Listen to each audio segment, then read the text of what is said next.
할렐루야.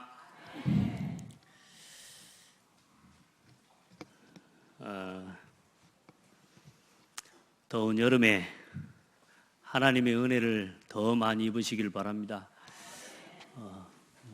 현장에서 수고하고 일하는 게 보통 힘든 일이 아닐 건데요. 하나님이 주신 은혜와 힘을 가지고 해야 됩니다. 또 복음을 위해서 여러분이 살아가시도록 여러분이 그 일 때문에 힘을 얻고 또 그 일 때문에 위로를 받으셔야 됩니다. 내가 오늘 하는 수고가 사람을 위한 수고가 아니라 또 나 자신을 위한 수고가 아니라 여러분이 여러분 자신을 위해서 일할지라도 여러분의 수고와 땀 흘리는 건 복음을 위한 수고요, 교회와 전도 선교를 위한 수고고 후대 살리고 세계 복음화를 위한 여러분의 수고인 것을 믿으셔야 그 속에서 여러분이 힘을 얻고 위로를 얻게 돼요. 그러니까 다른 힘, 다른 위로를 그 속에서 얻게 됩니다. 그 힘이 있어야 실제로 이길 수 있습니다, 세상을. 또 그 힘이 있어야 여러분 마음을 지킬 수가 있어요.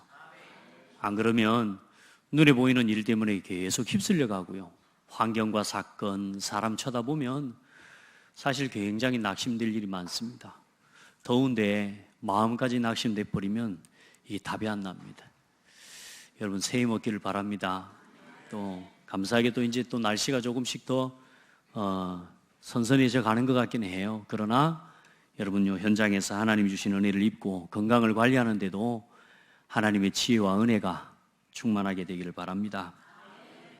자, 오늘 말씀은 이제 마태복음으로 다시 돌아왔습니다. 돌아와서 우리가 사실 15장 32절부터 39절까지 보리떡 7개 하고 물고기 2마리를 가지고 4,000명을 먹이신 또 하나님의 예수님의 사역이 나와 있는데요. 그 부분은 또 여러분 확인하면서 함께 인도를 받게 되기를 바라고, 그 힘과 그 놀라운 하나님의 능력을 가지신 그 예수께서 오늘 우리의 하나님, 나의 하나님이 되시는 겁니다. 그래서 여러분이 그리스도 안에서 여러분에게 주신 것을 먼저 붙잡고 누리는 축복의 날이 되기를 바랍니다. 오늘 제목은 시대를 분별하라 는 말씀입니다. 사람이 분별력이 없으면 어려움을 많이 당하게 됩니다. 때를 보는 눈이 없으면 어려움을 당해요. 심지어 하늘을 보고 저녁에 날이 붉으면 날이 좋겠다. 근데 날이 붉은 거 또 날이 어두운 걸 그걸 분별하지 못하고 아침에 우산 팔러 갈 장사를 계획을 세우면 안 되잖아요. 내일 날씨 좋을 건데. 또 여러분요, 비가 와야 될 그 상황과 그때도 분별하지 못하고 여러분요, 그렇게 살아가게 되면 사람이 굉장히 많은 부분에 어려움을 겪게 되겠죠. 그러나 사람이 최소한 그런 정도의 분별력은 가지고 있다 그 말이에요. 그런데 더 중요한 사실은 영적인 분별력이 없어요, 사람들이. 그것 때문에 사실상 날도 굳겠다, 좋겠다, 또 이런 상황이 되면 이렇게 되겠다, 저렇게 되겠다, 또 이렇게 보면 돈의 흐름을 볼 때 돈이 벌리겠다, 아니겠다, 이런 정도의 눈과 안목을 가지고 있을지라도 영적인 안목과 영적인 분별력이 없으면 그거 여러분이 다 가지고 결국은 어느 날 무너지는 날이 오게 됩니다. 그래서 우리 성도들은 오늘 하나님 앞에서 시대를 보는 중요한 영적인 분별력, 또 그 영적인 분별을 해낼 수 있는 힘과 또 기준을 붙잡고 돌아가는 날 되기를 주의 이름으로 축복합니다. 자, 분별한다라고 하는 그 이전에 우리가 우리 자신이 분별력이 있는 사람 이전에 그 사람의 상태에 대한 이야기를 먼저 해야 됩니다. 우리 상태와 우리 생각이 하나님이 주신 것으로 가득 채워져야 올바른 판단이 나옵니다. 제가 얼마 전에, 이틀 전에죠, 한 3일 전인가요, 어디 뭘 갔다가 오는 길에 이상하게 배가 살살 아프기 시작하더라고요. 배가 살살 아프는데 이게 집에까지는 도착하겠지 했더니요, 이게 아니에요. 집에 오기 전에 한 30분 남았는데 정말로 이렇게 힘들더라고요. 근데 아무 데서나 갈 수는 없잖아요. 아무 데나. 멀쩡한 사람이 어디가 아무리 시골길이지만 그래서 아무데나 볼일을 볼 수는 없고, 작은 일 같으면 뭐 아무 데서나 보겠습니다만은 너무 힘든 거예요. 야, 힘드니까요, 배는 게 없어요. 배는 게 없어요. 그러니까 올바른 판단이 되어지지가 않아요. 내비게이션은 이리 가라 가는데 아무것도 안 보여. 그냥 막 가는 거예요. 다행히 가다가 하나님 은혜로 교회 앞으로, 잘못 갔는데 교회 앞으로 가버렸어요. 교회 갔는데 이 교회에 화장실이 있겠지 하고 들어가 봤더니요, 야, 너무 조용하게, 그 화장실에 가서 제가 일을 보고 나니까 정신이 돌아와요. 왜 이야기를 하냐, 이렇게 우리가 우리의 상태가 어떠냐에 따라서요, 보이는 모든 게 달라지고요, 판단하는 모든 게 달라집니다.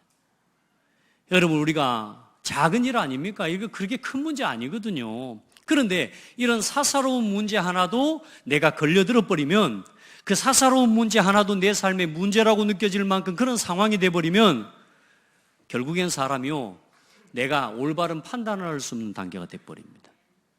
그래서 여러분, 이건 여러분요, 배 아픈 건 아무리 기도해도 흑암 결박하고 천사를 동원해도 이건 해결이 안 돼요. 일단은 쌓아야 해결이 되는 거지.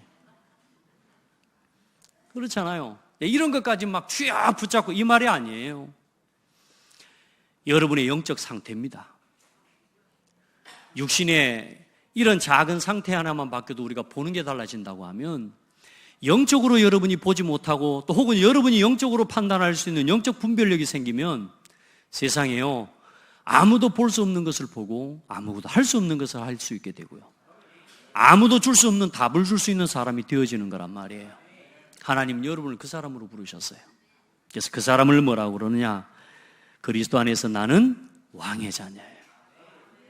어떤 상황 속에서도 나를 가지고 상대하려고 하지 마세요. 세상을 절대로 여러분이 가진 여러분의 힘을 가지고 상대하려고 하면 안 돼요. 하나님이 여러분에게 주신 영적 권세가 있어요. 그게 뭐냐? 왕의 자녀입니다. 하나님이 여러분에게 주신 영적 신분이 있어요. 그게 뭡니까? 왕의 자녀입니다.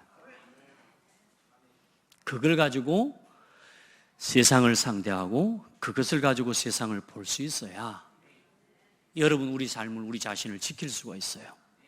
그리고 여러분의 육신적인 힘을 의지하고 여러분이 가지고 있는 육신의 배경을 의지하시면 안 돼요. 또 여러분의 육신적인 방법을 가지고 살아가면 안 돼요. 그건 하나님 우리가 세상을 살아가는 방법과 원리로 주셨지만, 여러분 그 모든 것 위에 하나님이 주신 한 가지를 기억하셔야 돼요. 따라합시다. 나는 하나님의 은혜로 사는 사람이다. 잘 돼도, 여러분이 혹시 실수해도요, 심지어는 실패하고 연약한 일이 일어나고 문제가 생겼어도 여러분요, 하나님의 은혜를 인정하는 사람을 이길 수는 없습니다. 아무리 세상이 강하고 아무리 세상이 악하고 여러분요 핍박해도요, 하나님의 은혜 입은 사람은 못 건드립니다. 건드려도 안 무너진다니까. 누구 은혜 안에 있으니까? 하나님의 은혜 안에 있으니까. 하나님의 은혜를 입어버렸는데요, 이건 사람이 주는 게 아니라니까요. 우리는 자칫 내가 육신적으로 잘 되고 육신적으로 응답을 받으면요, 자칫 내가 잘한 줄 압니다. 실수하는 겁니다. 속으면 안 돼요. 유명한 연예인들이나 이런 사람들 보면요, 화려하죠, 아름답죠. 그거 하나님이 주신 거거든요. 근데 그걸 자기 영광으로 돌리기 때문에 사람들은 결국 그것 때문에 무너지게 돼요.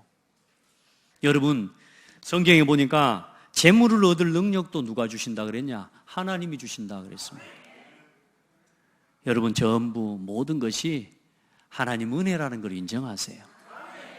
그래야 온전하게 하나님의 인도를 받아갈 수가 있습니다. 여러분이 주신 삶의 육신의 것들을 여러분 지킬 수가 있어요. 그게 여러분 지키는 비밀입니다. 그리고 여러분이 잘하는 게 아니고 우리가 목표를 잘 세운 게 아니고요, 우리는 이미 성공을 위해 살아가는 사람이 아니라 여러분은 복의 근원입니다. 복을 얼마나 받아야 복 받았단 말할 수 있겠습니까? 여러분, 진짜 돈을 많이 버는 게 그게 복 받고 그게 성공하는 겁니까? 그럼 돈 많이 번 사람들이 진짜 성공한 모습으로 그렇게 살아가고 있습니까? 아니지 않습니까? 역대 임금들을 보십시오. 역대 영웅들을 보십시오. 그 사람들이 그것 때문에 성공했다 말할 수 있습니까? 인생의 말년을 봐보시라니까요. 우리는 영적 사실을 알고 영적 세계를 아는 사람이잖아요. 그건 성공 아니거든요. 우리는 이미 복을 받은 사람입니다. 그래서 성경에는 말씀하고 있어요. 네가 복의 근원이라.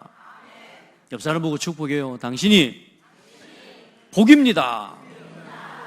복입니다. 당신은 하나님의 은혜 입은 자입니다. 하나님 은혜로 사는 사람입니다. 당신은 왕의 자녀입니다. 왕의 자녀답게 사세요. 예, 꿀꿀하게 살지 마시고 꾸질꾸질하게 살지 마시고 왕의 자녀로. 이게 나의 상태가 돼야 돼요. 이건 누가 빼앗아 갈 수 없는 거예요. 그래, 비밀 아닙니까? 여러분 보이는 거 좋아하잖아요. 돈 좋아하잖아요. 그거 전부 누가 뺏어가 버리면 뺏기는 거라니까. 그건 완전한 게 아니에요, 여러분. 그거 없어져 버린다니까요. 쓰면 없어져 버려요. 그런데 여러분, 오늘 이 세 가지 사실은 아무도 빼앗아 갈 수 없어요. 여러분만 놓치지 않는다면 아무도 여러분 건드릴 수도 없어요. 이건 여러분 거예요. 하나님이 주신 여러분 거예요. 따라합시다. 이게 진짜 내 거다. 이게 진짜 내 거예요. 그런데 사람들은 뭘 지키려고 해요? 하나님 자녀라고 하는 이 신분과 권세를 지키려고 합니까? 아니면 자존심을 지키려고 합니까? 여러분 진짜 하나님의 은혜 입은 이것 때문에 이 은혜 입은 마음, 이 은혜 입은 이 심령과 이 은혜 입은 이 하나님의 중심을 놓치지 않아야 되는데 사람들은 뭐요? 육신에 보이는 거, 이것을 지키려고 사람들은 버티잖아요. 그건 있어도 되고 없어도 돼요. 절대로 여러분 놓치지 마세요. 하나님의 은혜 입은 자라는 사실을, 이건 믿음으로 누리는 거라니까. 이게 진짜 나의 삶을 지키고 나의 인생을 지키는 답이에요. 내가 복의 근원이다. 안 믿는 사람들이 볼 때는 웃기는 소리 하고 있네라는 겁니다. 내가 예수 믿고 구원받아 내가 복의 근원이라고. 예수 안 믿는 사람, 세상의 불신자들이 볼 때는 기도 안 차는 이야기일 수 있습니다. 그래서 우리는 아무도 가져갈 수 없는 이 복음의 비밀을 우리는 소유한 사람이 된 거예요. 여러분 진짜 이거 놓치지 마시고 이걸 가지고 살아야 됩니다.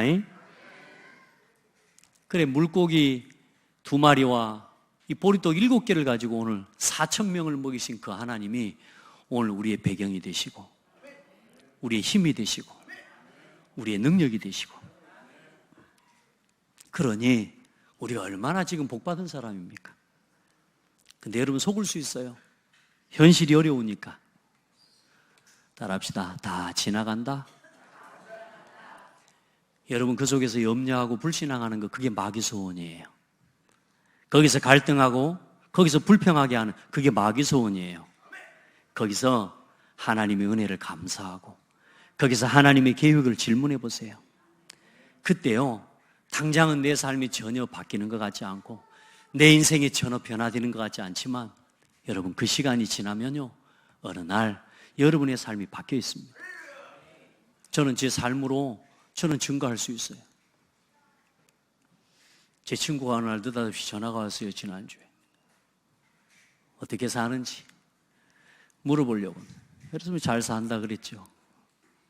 그래서 복음 이야기하고 복음 심어주고, 또 복음 말하려고 하니까 알아 난 네 마음 다 알아. 그러니까 아니야, 너 몰라. 네가 알면 그러고 있겠냐? 모르니까 그러고 있지. 그랬더니 나 다 안다니까. 네하고 나하고 만난 지 30년 됐다. 30년 전과 지금의 그 과정과 그 속에 하나님이 일하신 게 난 너무너무 감사하다. 나는 그 응답을 보고 있다. 난 네 말해주고 싶고 보여주고 싶고 언제 좀 이야기하자. 알았다 그러면서 끊었어요. 30년 전에 저는요, 그 친구를 부러워했어요. 저보다 잘 살고 저보다 돈도 많고 저보다 배경도 좋고, 심지어 저는 대학을 시험을 보는데 나는 열심히 공부해가지고 시험 봤는데 대학 떨어져 불고, 그 아들은 나 따라서 동훈이가 시험 보는데 나도 본다 이씨 하면서 따라서 원서 접수했는데 그 아들은 붙고 나는 떨어지고. 여러분요, 되는 게 하나, 난 그 친구들이 너무 부러웠어요. 왜냐? 너무 잘 되더라고. 그 친구의 삶, 내가 지금 그 친구의 현재 삶, 나름 잘 살고 있습니다. 근데 20년, 30년 전의 저의 모습과 지금의 저의 모습은 완전 달라요. 근데 그때까지 내가 지금 이 은혜를 깨달을 때까지 어떤 생각을 하고 있었냐? 왜 나는 이렇게 안 될까? 왜 내 삶은 이렇게 안 바뀔까? 지금도 사실 고민하는 게 있습니다. 지금도 안 되는 게 있습니다. 그런데 이제는요, 그것 때문에 매이지 않는 인생이 돼버렸어요. 돈을 많이 벌었다?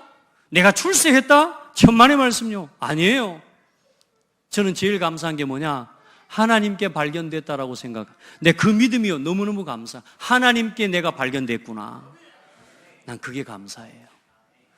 내가 세상 사람들 다 이런저런 일 때문에 살아가지만 내가 복음을 위해서 살아가는 사람이 됐구나. 내 인생 내가 내 앞가름도 할 수 없었던 그 인생의 낙오자가 복음 알고 복음 깨닫고 하나님이 함께 하신다는 이 사실 믿고, 그것도 안 믿어지는데 그래도 하나님 바라보고 붙잡고 달려왔는데, 하나님 어느 날 20년 후를 돌아보고 어느 날 30년을 돌아보니까 하나님이 하고 계시는 게 보여지네요. 우리 성도들 혹시 지금 안 된다, 낙심, 그럴 필요 없다니까요, 여러분. 그 생각에 잡혀 있는 것 자체가 사단이 기뻐하는 거예요. 하나님이 여러분과 함께 하십니다. 놓치지 마세요, 왕의 자녀. 놓치지 마시라니까. 나는 하나님의 은혜로 사는 사람. 절대 놓치지 마세요. 여러분은 복을 다 가진 사람이란 말이에요. 이제 여러분을 통해서 이 그리스도 안에 주신 이 복을 나누고 전달하라고 하나님 우리를 부르신 거예요. 자, 그런 중심을 가지고 오늘 12 제자를 만나시고 부르셔서 이 마태복음의 여정을 걸어가는 동안 이제 제자들을 한 명 한 명 이렇게 말씀을 가지고 확립시키시는 가운데, 오늘 바리새인과 사두개인들을 향해서 이 표적을 요구하고 구하는 이 바리새인들과 사두개인들을 향하여서 이 세대를, 이 시대를 분별하라고 하시는 하나님의 말씀이 단순하게 그들에게 하는 말씀이 아니라 오늘 제자들에게 하는 말씀이라는 것, 또 오늘 우리 자신에게 오늘 예수님께서 하시는 말씀이라는 걸 여러분 붙잡고 듣게 되기를 바랍니다. 자, 오늘 이 본문에 나옵니다. 예수님을 겁도 없이 보세요. 바리새인과 사두개인들이 와서 예수를 시험하여. 예수님을 뭐예요? 시험해요. 여러분요, 먼저는 이 바리새인과 사두개인들 좀 먼저 이해를 해야 되겠는데, 여러분, 예수님을 시험하는 게 누구 일입니까? 이 마귀 일입니다. 사탄의 일입니다. 이 바리새인과 사두개인들은 사실상은 유대의 큰 분파가 있어요. 말하자면 나라의 유대 민족에 크게 이 종교적으로 네 분파가 있어요. 그게 뭐냐? 바리새파, 사두개파, 그 다음에 에세네파, 그 다음에 열심당. 이게 뭐냐면 이 유대인들에게 있는 쉽게 말하면 종교의 나름대로 이제 자기들을, 우리 기독교로 말하자면요, 각각의 또 이게 있어요. 그게 뭐냐? 이 구약과 신약, 이 예수님이 오시기 전 말라기 이후에 예수님이 오시기까지의 기간이 약 400년이 흐릅니다. 400년. 그 400년이 흐르는 기간 동안에 완전히 복음이 사라져버려요. 그래, 그 시기를 우리가 신학적으로 이야기할 때 암흑기라고 이야기하고 중간기라고 이야기합니다. 그러니까 이 시기 동안에 어마어마한 이 헬라 철학을 바탕으로 한 문화가 일어납니다. 그러면서 뭐냐? 유대인의 사상과 신앙을 공격해 오는 거죠. 그때 자기의 종교와 신앙을 지키기 위해서 나름대로 나타난 분파가 네 분파가 있었다 그 말이에요. 그 첫 번째 이제 가장 중요한 게 유대인 분파 중에 바리새파예요. 율법을 중심으로 가장 어쩌면 이 모델적인 유대인의 말하자면 분파라고 볼 수가 있죠. 그래, 이 바리새파하고 사두개인들이 가지고 있는 신앙의 사상이 있어요. 그게 뭐냐면 이 두 분파는 절대로 하나가 될 수 없는 분파예요. 왜냐? 바리새인들은 부활을 인정합니다. 부활을 믿어요. 그런데 이 사두개인들은 부활을 믿지 않아요. 또 바리새인들은 내세를 믿습니다. 내세를 인정합니다. 그런데 사두개인들은 내세를 인정하지 않아요. 영적인 존재를 인정하지 않아요. 그러니까 천사도 안 믿어요. 다시 말해, 이 두 분파는 절대로 하나가 될 수 없어. 그런데 오늘 하나가 됐어요. 왜? 예수님 때려잡아야 되니까. 다시 말해, 복음을 막는 일에만 하나가 되는 거예요. 그게 교권입니다. 그게 세상입니다. 여러분, 복음은 절대 그렇지 않거든요. 오늘 두 분파가 하나가 되어가지고요, 예수님 앞에 나와서 뭐라고 이야기해요? 하늘로부터 오는 표적을 우리한테 보여줘 봐라. 이미 이 사람들은 악한 의도와 동기를 가지고 예수님한테 나와서 하늘로부터 오는 표적을 우리에게 보여줘 봐라. 무슨 말이냐? 그 이전에도 예수님이 마태복음 12장에도 이 똑같은 이야기를 하시거든요. 그러면서 또 뭐예요? 그 이전에 행했던 표적 말고, 그들의 의도는 뭐냐? 이전에 당신이 행했던 그 표적 말고 실제로 당신이 메시아라고 하는 그 사실에 대한 표적을 보여봐라. 그러면서 뭘 지금 바라는 거냐? 당신이 그 표적을, 예전에 행했던 표적을 또 보여주면은 당신 그거밖에 표적을 보여줄 게 없냐? 또 혹은 예수님 표적을 행하지 않으면 뭐라고요? 당신 능력 없는 사람이네. 결국은 그걸 가지고 대중들이 예수님을 따르지 못하게 하고 예수를 믿지 못하게 만들기 위한 의도와 목적인 거라. 예수님이 그걸 아시는 거죠. 처음부터 이 사람들은요, 믿으려고 생각하지 않고 믿기 위해서 예수님께 표적을 구하는 게 아니라 예수님을 어떻게든 죽여야 되기 때문에. 그래서 예수님은 그들과 말로 상대하지 않으세요. 여러분, 불신자들하고 말로 싸우면 집니다. 그래서 여러분, 불신자들하고 말싸움하지 마세요. 싸워서 이기는 게 목적이 아닙니다. 이기지 못합니다. 불신자들하고 여러분이 말로 상대하면 절대로 못 이깁니다. 여러분은 싸우지 않고 이기는 비밀을 누려야 돼요. 아멘. 그래, 여러분요, 끝까지 사탄은 뭐냐? 말로 여러분이 세상과 상대하게 만들고, 여러분의 생각을 건드리고, 여러분의 감정을 건드리고, 여러분의 약한 부분을 공격해서 여러분이 믿음으로 상대하지 못하고, 내가 왕의 자녀다, 하나님의 은혜 입은 자다, 내가 복의 근원이라고 하는 이 사실을 가지고 상대하지 못하고 계속 나를 가지고 상대하게 만들고, 내 자존심을 건드려서 육신적인 것을 잡고 가지고 세상을 상대하게 만들도록 사단이 여러분을 공격한다니까. 목회자인 저도 마찬가지예요. 말씀을 심부름하고 말씀을 전달해야 되는데 자꾸만 말을 자꾸 하도록 나를 갖다 이 강단에서 끌어내리는 사단의 역사들이 있다는 말이에요. 그게 속으면 안 되는 거라. 우리 성도들은 속지 말, 절대로 말싸움하는 게 아닙니다. 진짜 하나님의 은혜의 사람, 진짜 믿음의 사람은 말씀으로 깨닫습니다. 말씀으로 깨닫습니다. 그래서 말씀으로 깨닫지 못한다? 그냥 기다려야 됩니다. 그 기다리는 방법이 때로는 세상 사람들이 볼 때 지는 것처럼 보여지는 그런 모습일 수 있습니다. 내가 말 상대하고 말싸움 이거 안 하는 게 내가 세상 사람들이 볼 때 내 자존심 구기는 것처럼 굉장히 힘든 일일 수 있지만 여러분, 그게 이기는 겁니다. 기도하십시오. 정말로 하나님의 계획이 맞고 하나님이 택한 사람이 맞다면 하나님은 건지실 겁니다.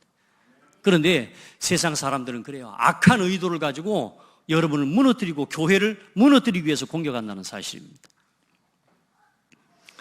그래서 이 유대인들은, 이 서기관과 사두개인들과 바리새인들은 처음부터 예수님을 믿기 위해서 물어본 게 아니라 결국은 그들을 향해서, 그래, 예수님은 고백하죠.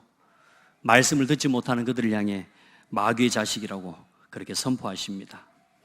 마태복음, 요한복음 8장 42절로 47절 말씀에 보면 쭉 말씀이 나오는 가운데 하나님께 속한 자는 하나님의 말씀을 듣나니 너희가 듣지 아니함은 하나님께 속하지 아니하였음이로다. 그래서 여러분, 절대로 말싸움하지 말고 말 자꾸 전달하지 마세요. 말씀을 들으시고 말씀을 전달하세요. 그게 세상을 이기는 비밀입니다. 아멘. 어떤 싸움도 여러분이 이기는 건 뭐냐? 그 사람이 하나님 말씀 앞에 서도록 만들어줘 버리면 여러분 이기는 겁니다. 이기는 게 아니라 살리는 겁니다. 여러분도 살고 그 사람도 살고. 그런데 우리도 모르게요, 말을 가지고 말을 상대하면 안 돼요. 결국 말싸움밖에 안 되는 겁니다. 서로 간에 감정을 건드려서 감정이 자꾸만 요동하게 만들어서 나를 무너뜨리는 거예요. 그게 지금 교회를 무너뜨리는 마귀의 방법이기도 해요. 그래서 여러분 진짜 하나님 앞에 기도하고요, 여러분이 교회를 지키는 비밀 결사다가 되세요. 아멘. 그리고 교회를 세우는 홀리메이슨이 되고, 그리고 교회를 남기는 렘넌트 미니스트리가 되고, 그게 삼지자입니다. 그래, 주의 종이 이 강단에서 끊임없이 복음의 말씀만을 전달할 수 있도록 여러분이 목회자의 보호자가 돼야 돼요. 왜냐? 그래야 여러분이 같이 살아요. 우리가 제가 여기서 가지고 인간적인 말, 감정에 막 북받쳐가지고 제가 막 흔들리고 제가 무너지면서 제가 시험에 빠져서 여러분에게 메시지를 심부름해 버리면 여러분 결국은 다 죽이는 이야기가 돼버리는 거예요. 그래서 목회자가 성령의 충만함을 입어서 여러분에게 하나님 말씀만을 전달할 수 있도록, 하나님의 말씀만을 심부름할 수 있도록 기도해야 되는 거예요. 아멘. 그걸 보고 보호자, 동역자, 식주인이라고 합니다. 여러분 진짜 같이 그렇게 해서 뭘 세워나가는 거예요? 교회를 지키고, 그렇게 해서 교회를 세워가고, 그렇게 해서 복음운동을 해나가는 거예요. 오늘 예수님을 공격하는 거 봐보세요. 자, 그래서 우리 성도들은 지금부터 시대를 분별하는 지혜를 가지시기 바랍니다. 거기 1번에다가 복음의 눈으로 봐라 그랬는데, 그건 1번은 개인의 필요를 보라 이렇게 해놓으시면 되겠습니다. 먼저는 복음의 눈으로 시대를 분별할 수 있어야 됩니다. 아멘. 육신의 싸움에 빠지지 않는 여러분 지혜가 거기서 나오는 겁니다. 자, 그래서 먼저 모든 사람을 봐보십시오. 한 사람 한 사람에게 가만히 봐보십시오. 저도 제가요, 예전에 그런 적이, 우리 성도들을요 가만히 생각해 봤어요. 우리 자녀들을요 가만히 내려놓고 생각해 봤어요. 이 사람에게 뭐가 필요한가? 진짜 다 내려놓고 또 나 자신에 대해서 내가 생각해, 내가 과연 지금 뭐가 필요한가? 내가 지금 가장 필요한 게 뭔가? 그 질문하는데요, 아, 복음이 필요하구나. 그 답이 나오대요. 우리 성도들 막 우리 렘넌트들 한 사람 한 사람 입장들, 이 사람은 이런 입장, 이 사람은 이런 입장, 이런 사정 저런 사정, 다 입장이 다 달라. 어떻게 내가 성도들을 도울까? 제가 그래서 한 번요, 예전에 시골에서 살아봤던 가락 이 의식을 가지고요, 우리 성도가 들에 갔더니요, 성도가 들에서 일하고 계시더라고. 가가지고 제가요 막 나락을 담아주고 막 이리 하면서요 일을 했는데요, 나 몸살나 죽는 줄 알았습니다. 내가 그럼 우리 성도들 현장에 가서 사업하는 성도들 사업을 도와주고, 내가 우리 성도들 농사지면 농사일 도와주고, 내가 가서 일하면 일 도와주고, 내가 이게 내 일이겠는가? 내가 이게 진짜 우리 성도들에게 필요한 건가? 내가 하나님 앞에 곰곰이 그때 생각을 해봤다니까요. 뭐가 필요한가? 아, 우리 성도들이 복음이 필요하고 복음 누리도록 도와야 되겠구나. 그 은혜와 그 힘을 가지고 일할 수 있도록, 그 은혜와 그 응답을 가지고 사업할 수 있도록, 그 은혜와 그 지혜를 가지고 세상을 움직여가도록 그렇게 돕는 게 내 사역이 되겠구나. 그래서 제가 이제는요, 가능한 한 성도들 여러분들요 가서 일 도와주는 건 제가 이제 그 뒤로는 못하겠더라고, 솔직한 말로. 이제는 우리 성도들 복음 누리세요. 따라합시다. 나에게 필요한 건 복음이다. 복음을 누리는 게 필요해요. 여러분 가만히 오늘 가서 돌아보세요. 진짜 여러분 인생에 도대체 뭐가 필요하고 뭐가 내 인생의 답인지 가만히 내려놓고 한번 보세요. 다른 거 필요 없습니다. 복음이 필요합니다. 예수가 그리스도라는 그 사실을 믿고 누리도록 그가 하나만 내가 우리 성도들을 도와줄 수 있으면 되겠구나. 그리고 교회를 사랑하도록 도와야 돼요. 아멘. 교회와 함께 가는 사람이 되도록 도와야 되겠구나. 여러분 보세요. 세상에 불신자들 그렇게 친한 사람들 많은데 왜 교회 와가지고는 성도들하고 그렇게 하나가 되지 않을까요? 그게 우리가 뭐냐? 육신의 체질을 가지고 아직도 살아가고 있기 때문이라. 세상에서 제일 친한 사람이 누구냐? 따라합시다. 성도. 옆 사람 보고 악수 한번 해요. 우리는 친한 사이입니다. 별로 안 친하니까 쳐다보도 안 하고 인사나 하든가 말든가 어쨌든 옆 사람 눈 한번 바라보고 이야기는 이렇게 어려워. 여러분 그리 살면 안 돼요. 다시 옆 사람 악수하세요. 우리 엄청 친한 사이입니다. 쑥스러워가지고 그냥 여러분 집에 가서 와이프한테도 사모한테도 그러고 막 아내한테도 신랑한테도 그러면 안 돼요. 신랑 눈을 쳐다보면서 사랑스럽게 쳐다보면서 사랑해 이렇게 이야기해 줘야지. 하시기 바랍니다. 오늘 다 가서 아시겠죠? 안 해봐가지고 그러는 거라 서로 해요. 또요 진짜 친한 사람은요 만날 때 뭡니까? 탁 안아가지고요 잘 있었냐 하면서 이렇게. 교회입니다. 교회. 그렇게 교회가 소중합니다. 여러분 이 눈으로 세상을 보세요. 현장에 필요한 게 뭡니까? 교회가 무너져가고 있습니다. 지금 여러분 지금 하나님 앞에서 교회의 위기를 볼 줄 알아야 돼요. 지금 교회들이 다 무너져가고 있어요. 교회가 분쟁과 다툼에 빠져 있고요. 교회가 복음을 강조하지 않아요. 예수가 그리스도라는 복음을 강조하지 않아요. 위기입니다.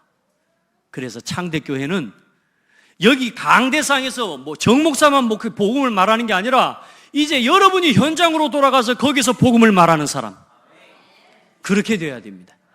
그래야 고창 살아납니다. 고창이 살아나야 여러분이 산다니까.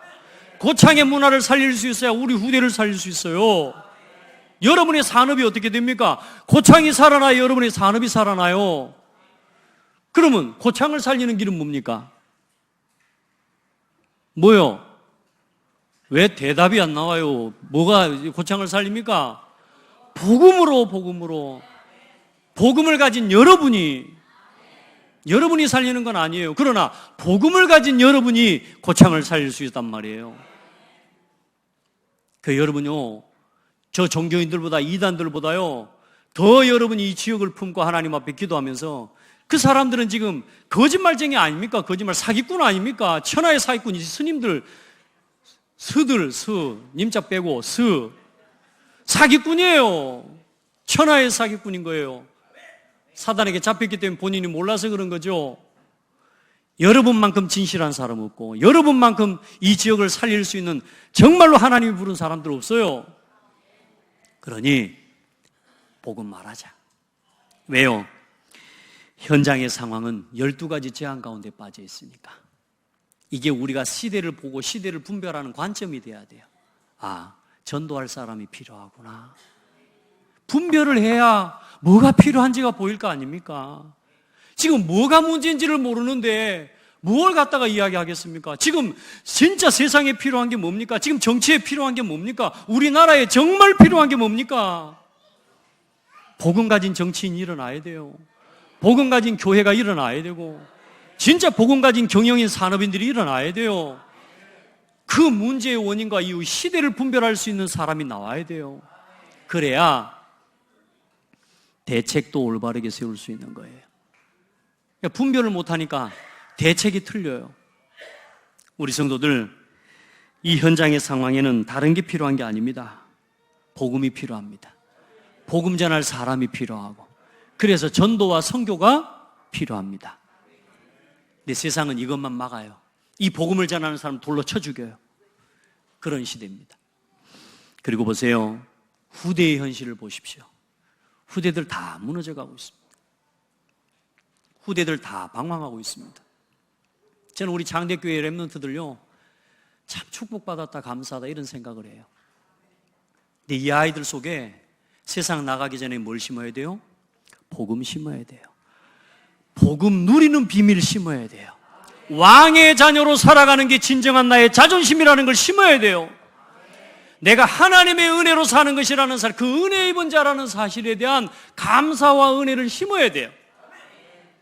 진정한 성공이 뭔지, 그리스도 안에서 내가 참 복을 받은 사람이라는 이게 말이 아니라 세상에서 내가 세상을 이기는 비밀이 되도록 우리 자녀들에게 심어줘야 돼요. 아멘. 거기에 우리의 마음을 쏟아야 됩니다. 그걸 위해서 오늘 우리 하루를 살아가야 돼요. 그리고 문화의 실상을 보십시오. 지금 이 세상의 문화, 이 타락한 문화들, 여러분요, 전부 법으로 법제화시키고요, 자꾸 하나씩 통과시키고요. 그러면서 뭡니까? 결국은 사람을 사탄의 노예로 만들어버리는 3단체의 도구가 문화입니다. 사람을 하나님을 대적하는 도구로 만들어버리는 거예요. 그게 문화예요. 문화를 가지고 완전히 사람이 하나님을 모르도록, 예배하지 않도록, 예배 모르도록 그렇게 길들이기 위해서 사탄은 문화를 이용하고 있습니다. 그래서 복음을 가진 우리 후대들이 일어나서, 또 복음을 가진 우리 전문인들과 여러분이 우리가 같이 일어나서 이 복음의 문화를 회복시켜서 모든 사람이 복음을 알도록 만들어낼 수 있는 문화를 만들어내야 돼요. 아멘. 그걸 놓고 같이 기도합시다. 이 지역의 문화를, 흐름을 쭉 바꾸잖아요. 그러면 여러분 보세요. 이 보이지 않는 영적인 여러분이 가진 곳곳에서 그리스도의 빛을 비추고 복음의 빛을 비추는 여러분의 문화가 조금씩 영향을 입히게 되면, 중요한 이 지역에 힘 있는 사람들에게 전달되기 시작하면 어때요? 이 세대가 악하고 음란한 세대가 되는 것이 아니라 하나님께 영광을 돌리는 세대가 되어진다니까요. 오늘 이 성경 본문에 뭐라고요? 악하고 음란한 세대라는 말은 무슨 말이냐? 하나님을 배반하고 하나님과의 영적 교제를 단절하고 세상의 잘못된 귀신과 우상 앞에 조아리는 그 영적 세대를 이야기하는 거예요. 그래, 세대라는 말은 우리가 태어나서 그 다음 우리 후대까지의 그 한 세대를 보고 세대라고 이야기하는 거예요. 그러니까 오늘 우리가 살아가는 이 세대를 복음화시켜야 돼요. 그걸 위해 우리가 마음을 담아야 되고, 그걸 위해서 우리 자녀들에게 이 복음을 심는 일을 위해 온 힘을 쏟아내야 되는 겁니다. 그래, 문화를 바꾸는 게요, 여러분이 훨씬 빨리 응답받는 비밀입니다. 그래서 이 지역만큼은 우리 창대교회 때문에, 여러분 때문에 이 지역에서는 교회를 함부로 무시할 수 없는 동네가 되게 해야 돼요. 이 동네에서는 저를 함부로 욕 못해요. 이 지역에서요, 원불교를 함부로 욕을 못해요. 이 지역에서 여호와증인을 함부로 욕을 못하고, 이 지역에서 천주교를 함부로 말 못한다니까. 왜요? 그들이 영향력을 끼치고 있기 때문에, 문화에 영향력을 끼치고 있기 때문에. 예수 믿고 교회 다니는 성도들은 자기 먹고 살기 바빠. 예수 믿고 교회 다니는 성도들은 자기 자식 키우기 바빠. 예수 믿고 교회 다니는 성도들은 교회 안에서 싸우기 바빠. 그런데 저 불신자들, 오히려 저 종교단체와 이단체, 사이비단체들이 어때요? 더 하나 돼가지고 지역사회에 이바지하는 일들을 하고 있다니까요. 그러니 뭐요? 이 지역의 문화의 흐름을 조용히 그들이 장악해 가고 있는 거라. 따라합시다. 바꿔야 된다. 이제 여러분이, 우리가 일어났어요. 이 지역의 문화의 흐름을 조용히 복음의 문화의 흐름으로 바꿔내야 됩니다. 그걸 위해서 여러분이 가진 업과 기능과 전문성과 산업을 하나님이 사용하기를 원하세요. 그 일에 함께 하시기를 주의 이름으로 축복합니다. 자, 요나의 표적밖에는 보여줄 표적이 없다 그랬습니다. 요나의 표적, 요나가 어떤 사람입니까? 오늘 여러분요, 요나를 통해서 요나에게 있는 나의 영적인 모습이 있다면 오늘 완전히 바꾸는 날 되십시오. 첫 번째 보면, 여러분 요나서 4장 1절, 요나서 전체를 쭉 보면 되는데 가장 핵심적인 내용이 4장 1절부터 11절에 요나의 모습이 나와 있어요. 이 사람이 어떤 사상에 묶여 있는 사람이냐면요, 선민 사상에 꽉 묶여 있는 사람입니다. 이 유대인이 가지고 있는, 이스라엘 민족이 가지고 있는 택한 민족이라고 하는 그 사상입니다. 우리 민족 말고는 전부 개예요, 개. 짐승 취급하는 게 그게 선민 사상입니다. 그러니까 이 요나라고 하는 사람이 니느웨 성읍에, 이건 이방 민족이란 말이에요. 하나님이 이 요나에게 말씀하면서 니느웨에 가서 복음을 선포해라, 하나님의 구원을 선포해라 말하는데 요나가 어때요? 안 갑니다. 안 가는 정도가 아닙니다. 하나님이 가라고 하는 반대로 가봅니다. 반대로. 모르고 간 게 아니에요, 이게. 알고 이 친구가 알고 거기로 가버렸다니까. 선민사상, 혹시 여러분요, 아직도 여러분 자기 생각의 틀에 묶여있는 성도들이 있다면 그거 빨리 버리셔야 됩니다. 아멘. 아직도 내 기준, 내 생각에서 못 빠져나온 틀이 있거든요. 아무리 빠져나오려고 하지만 안 되는 거 있거든요. 그거 오늘 예수 이름으로 깨버려야 돼요. 아멘. 이 베드로와 예수님의 오늘 12제자도 마찬가지입니다. 예수님이 그 어마어마한 메시지를 주시고, 예수님께서 그 엄청난 기적을 보여주시고, 죽으시고 부활하시고 부활의 메시지까지 주셨는데, 베드로가 보면 어때요? 제자들이 하나같이 다 선민사상에 빠져가지고 있는 거예요. 그 증거, 사도행전 10장을 보면 고넬료 집에 이제는 말하자면 복음을 전하라고요, 환상 가운데 부르시는데, 하나님이 꿈에 이 부정한 짐승, 이 말하자면 모양을 계속 주면서 먹으라고 하니까 베드로가 뭐라고 이야기해요? 나는 지금까지 율법을 어겨본 적이 없고 부정한 짐승은 먹인 적이 없고 내가 지켜왔다고. 아직까지도 뭐에 잡혀 있어요? 율법에 사로잡혀 있는 거예요. 아직도 선민사상에 사로잡혀 있는 거예요. 이방인에게 가서는 복음을 전할 수 없는 그 말하자면 한계와 틀, 이게요 저 뼛속까지 각인되어 있는 겁니다. 유대인들에게. 예수님께서, 하나님께서요 그걸 바꿔버린 겁니다. 그래 가서 베드로가 고넬료의 집에 가서 복음을 전하고 그들에게 복음을 전했더니 그들에게 성령께서 임하시는 걸 보고 이방인에게도 성령께서 임하시고 구원을 허락하시는구나라는 사실을 확인하고 돌아왔는데, 남아있는 제자들하고 예루살렘 공회가 뭐라 그래요? 어떻게 이방인의 집에 가가지고 먹고 마시냐? 아직까지도 거기에 사로잡혀 있는 겁니다. 어쩌면 우리 신앙에 그런 모습이 있을 수 있어요. 우리 성도들, 여러분이 가진 게 뭐든지 그것 때문에 하나가 되지 못하면 여러분 그것 때문에 결국은 복음을 방해하고 있습니다. 우리 성도들 복음 누리세요. 나 주장 내려놓으세요. 내 생각 내려놓으세요. 그게 얼마나 무서운지 봐보세요. 이방인의 구원을 보며 억울함을 가진 사람이 누구냐? 이게 요나예요, 요나. 요나서 말씀 한번 봐보십시다. 구약성경 맨 끄트머리에 있습니다. 끄트머리 1200, 제가 가진 성경으로는 89페이지입니다. 요나서 4장 1절부터 3절까지만 한번 읽어보십시다. 4절까지. 요나서 4장 1절부터 4절입니다. 1289페이지에 있습니다. 구약성경 저 끄트머리 한 5번째 앞에 있습니다. 6번째 앞에. 같이 함께 말씀 봅니다. 시작. 요나가 매우 싫어하고 성내며 여호와께 기도하여 이르되, 여호와여, 내가 고국에 있을 때에 이러하겠다고 말씀하지 아니하였나이까? 그러므로 내가 빨리 다시스로 도망하였사오니 주께서는 은혜로우시며 자비로우시며 노하기를 더디하시며 인애가 크시사 뜻을 돌이켜 재앙을 내리지 아니하시는 하나님이신 줄을 내가 알았음이니이다. 여호와여, 원하건대 이제 내 생명을 거두어 가소서.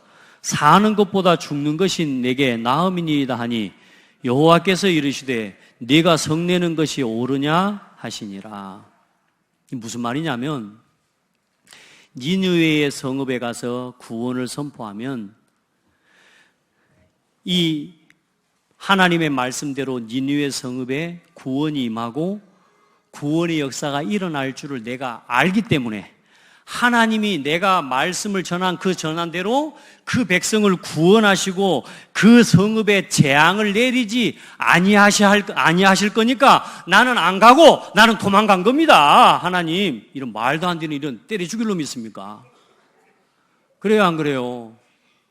그 니느웨 성읍에 하나님의 구원을 선포하라고 하나님이 말씀하니까 나 하나님 다 절대 안 갑니다.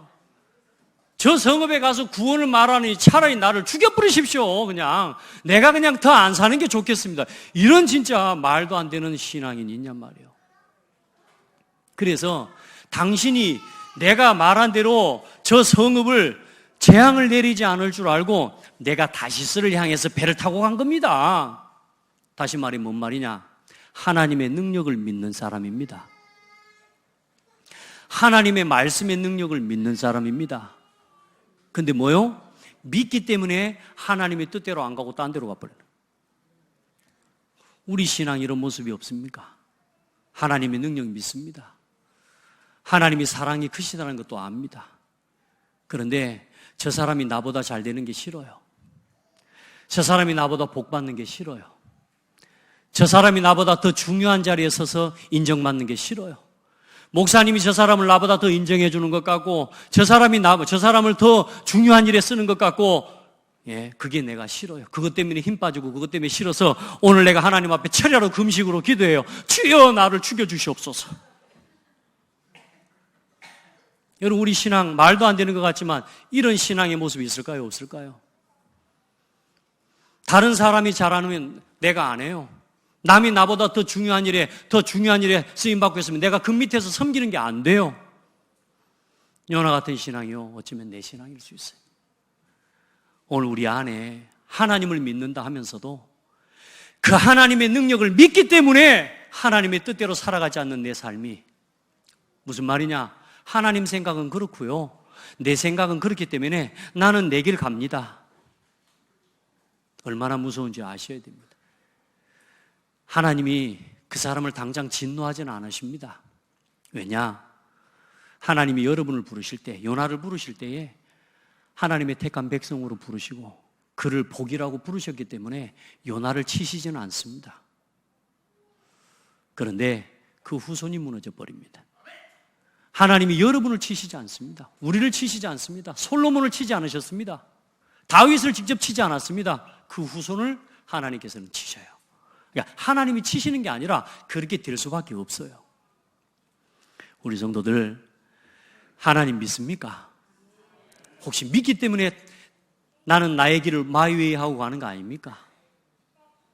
나는 내 길 갑니다. 하나님의 생각 맞고요, 말씀도 맞고요, 목사님 말씀 맞고요, 그게 맞는데 저는 제 길 갑니다.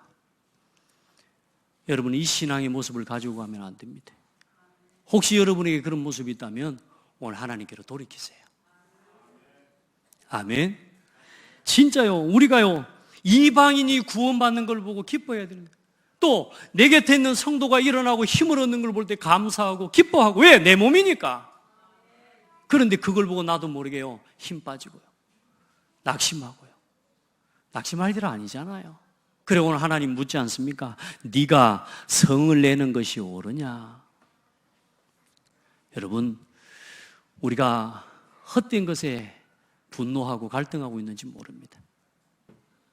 저는 제가요, 혹여나 우리 성도가 이런 모습을 볼 때요, 이 말씀 앞에 서지 못하고 이런 이 은혜 앞에 서지 못하고 마이웨이와 같은 이 요나와 같은 모습을 볼 때요, 가장 안타까운 거예요. 우리 성도들 그런 신앙 없기를 주의 이름으로 축복해요. 말씀 따라 아멘하고 하나님 말씀대로 순종해 버리면 되는 거 아닙니까? 아멘.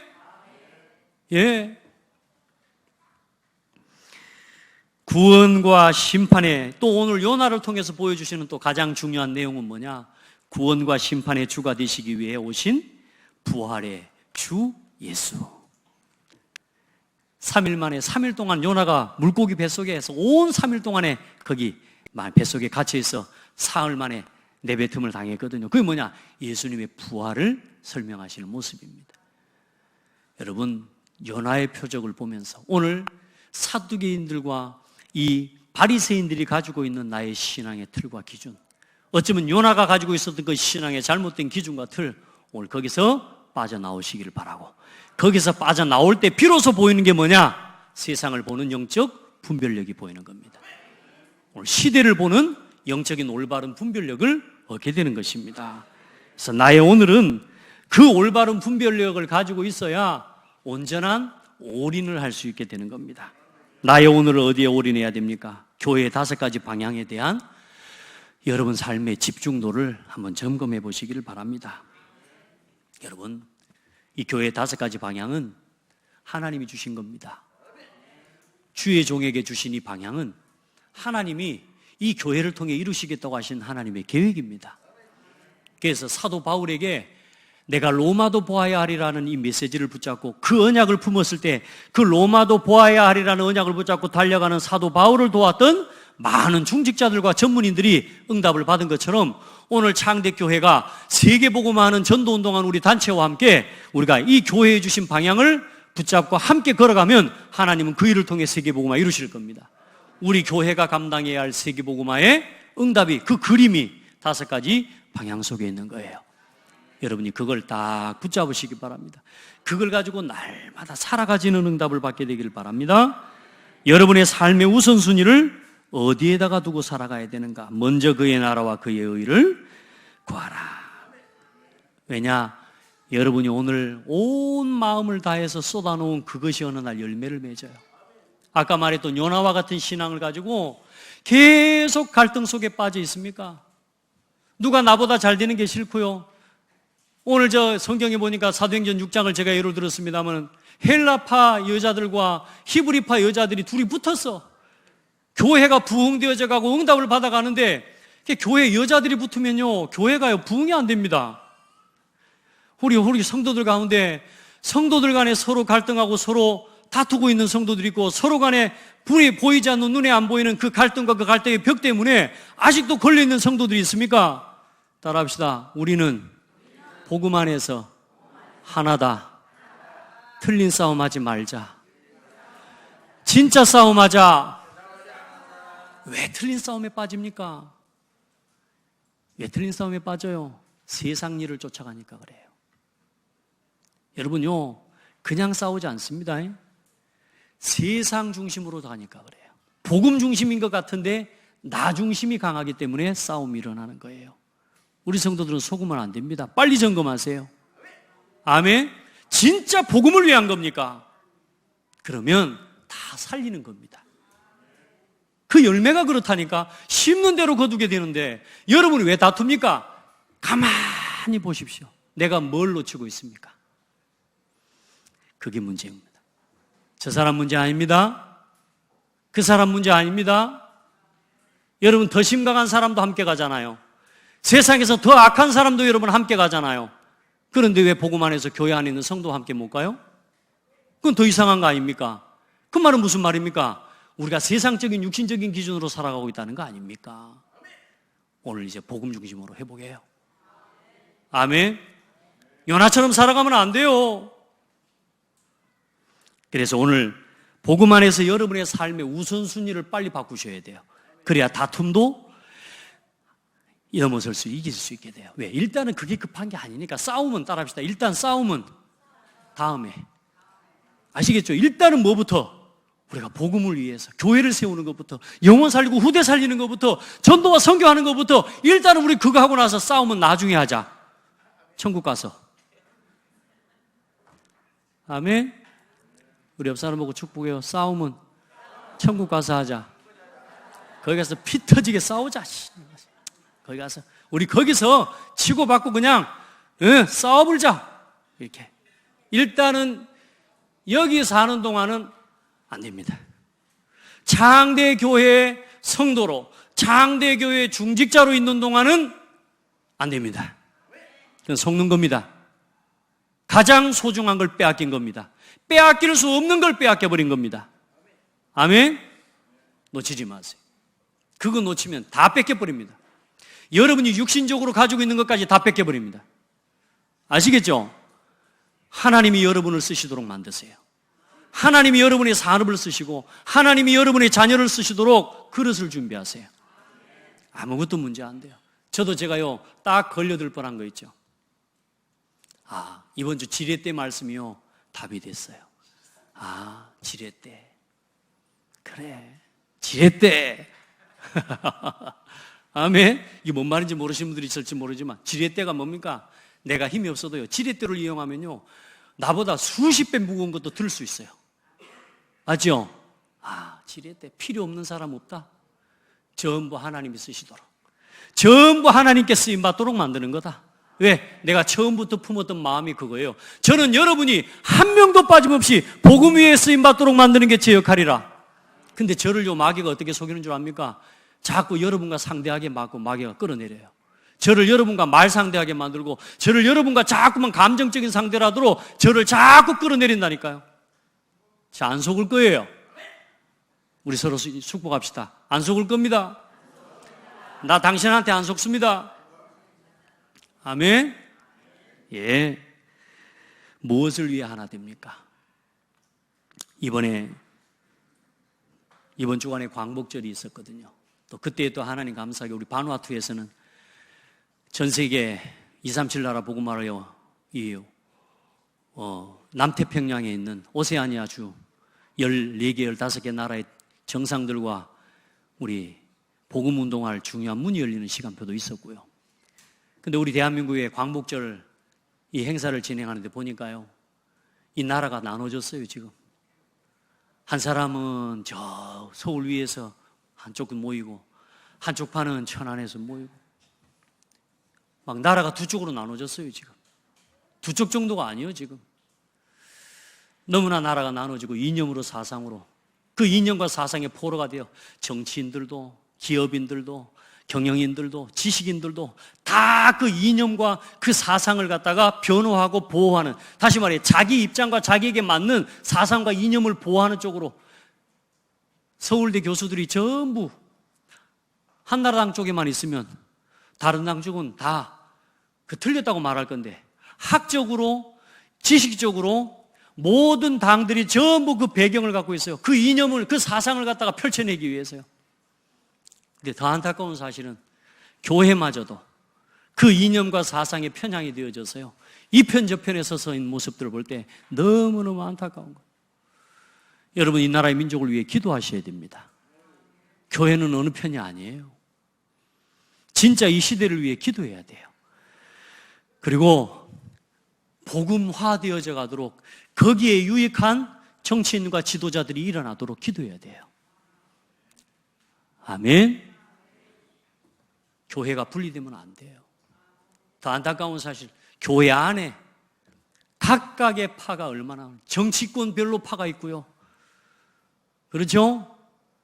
우리 교회는 따라합시다. 오직 복음이다. 여러분이 어떤 정치적인 색깔을 가지고 있더라도 복음 중심입니다. 그거 놓치시면 안 돼요. 아멘. 너무 정치적인 것에 깊이 들어갈 필요도 없습니다. 복음 중심으로 그 현장에 답을 주고 정치인들을 살릴 수 있는 사람들이 되시길 바랍니다. 우리가 뭐 때문에 하나 돼야 되고 무엇을 위해 하나 돼야 됩니까? 우리가 복음 안에서 함께 해야 돼요. 거기에 대한 분별력을 가져야 돼요. 그러려면 뭘 위해서 살아야 되는가에 대한 기준이 없으면 여기로 저기로 흔들리게 되어 있어요. 우리는 오직 복음을 위해서입니다. 오직 교회 살리고 오직 전도 선교 위해서, 오직 렘넌트 운동과 세계 복음화를 위해서 우리는 살아갑니다. 여러분에게 가장 큰 은혜의 한 주간이 되기를 축복합니다. 하나님 감사합니다. 세상의 초등학문을, 세상의 지식과 모든 철학을 초등학문이라고 하신 하나님, 하나님, 우리 교회가 또 우리 성도들이 이 수준 낮은 싸움에 휘말리지 않도록 은혜를 주시옵소서. 우리 안에 요나와 같은 근성으로 아직도 마이웨이 신앙하고 있다면 하나님께서 원하시는 길로 돌이키게 하옵소서. 우리 성도들 하나님이 주신 언약과 세계복음화의 방향으로 원마인드, 하나님 원메시지 되게 하여 주시옵소서. 하나의 중심, 하나의 마음을 가지고 하나님의 행하시는 세계복음화의 일을 이루어갈 수 있도록 하나님께서 축복하여 주시옵소서. 그 속에서 우리 성도들이 가지고 있는 각각 다른 재능과 은사와 모든 기능과 전문성들이 이제는 복음을 위해서 쓰여지는 축복이 있게 하옵소서. 이 일을 막고 이 일을 어지럽히는 더러운 사탄의 세력 권세 있는 예수 이름 앞에 무너지게 하시고 하늘 문을 여시고 우리 모든 성도들을, 우리 후대들을 축복하여 주옵소서. 살아계신 예수 그리스도 이름으로 기도합니다. 아멘.